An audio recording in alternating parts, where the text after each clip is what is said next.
Tuntutan akan pelayanan publik yang prima menjadi suatu hal yang sangat mendesak dilaksanakan di semua sektor kehidupan, mulai dari kesehatan, pendidikan, pekerjaan, dan sebagainya. Pelayanan publik tidak hanya dituntut supaya mudah, tetapi juga rapat, cermat, transparan, dan murah. Pemerintah menyadari membangun kepercayaan masyarakat atas pelayanan publik yang dilakukan penyelenggara pelayanan publik merupakan kegiatan yang harus dilakukan seiring dengan harapan dan tuntutan seluruh warga negara dan penduduk tentang peningkatan pelayanan publik. Hal ini yang menjadi pertimbangan atas kelahiran Undang-Undang Nomor 75 Tahun 2009, yaitu Undang-Undang tentang Pelayanan Publik. Kategori pelayanan publik meliputi segenap hajat hidup masyarakat Indonesia. Pelayanan terhadap kesehatan, pendidikan, dan pekerjaan merupakan hal masyarakat yang tercantum dalam Pasal 27 Ayat 1 UUD 1945 Amandemen.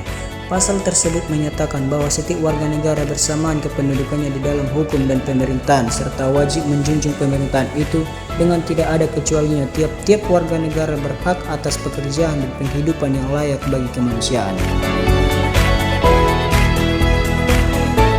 Pelayanan publik diberi kategori menjadi beberapa bentuk sebagai berikut. 1. Pelayanan barang publik.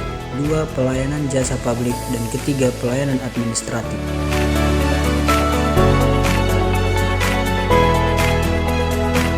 Etika publik.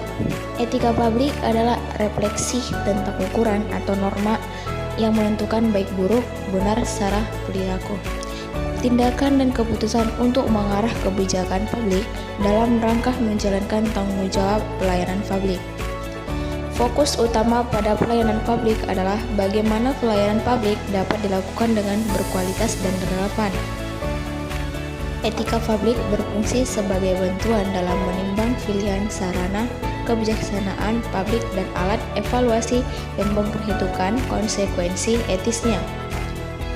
Fokus pada modalitas etika, yaitu bagaimana menjembatani antara norma moral dan tindakan faktual.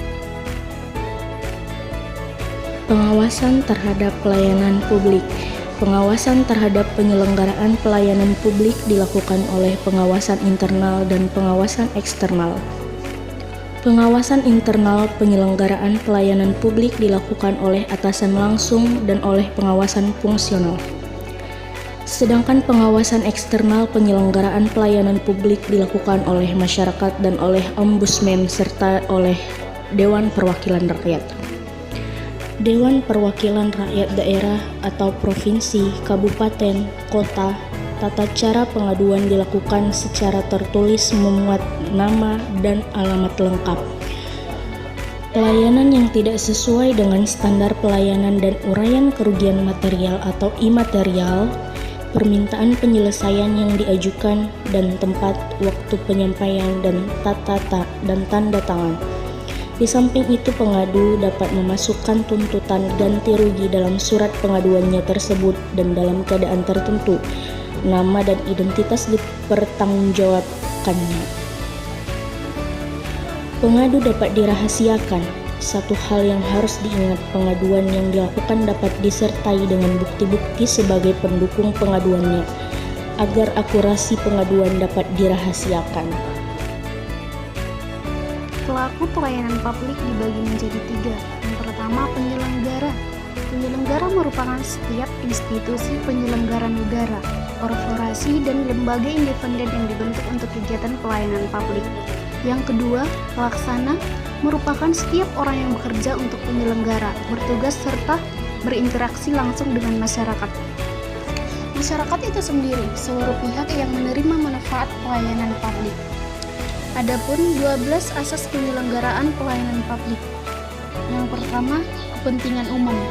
Yang kedua, kepastian hukum. Yang ketiga, kesamaan hak. Yang keempat, keseimbangan hak dan kewajiban. Yang kelima, keprofesional. Yang keenam, keseimbangan hak dan kewajiban. Yang ketujuh, persamaan perlakuan. Yang kedelapan, keterbukaan. Yang kesembilan, akuntabilitas. Yang kesepuluh, kecepatan, kemudahan, dan keterjangkauan. Yang ke-11, ketepatan waktu. Dan yang ke-12, fasilitas dan perlakuan khusus bagi kelompok rentan. Lantas bagaimana mencegah korupsi di sektor pelayanan publik?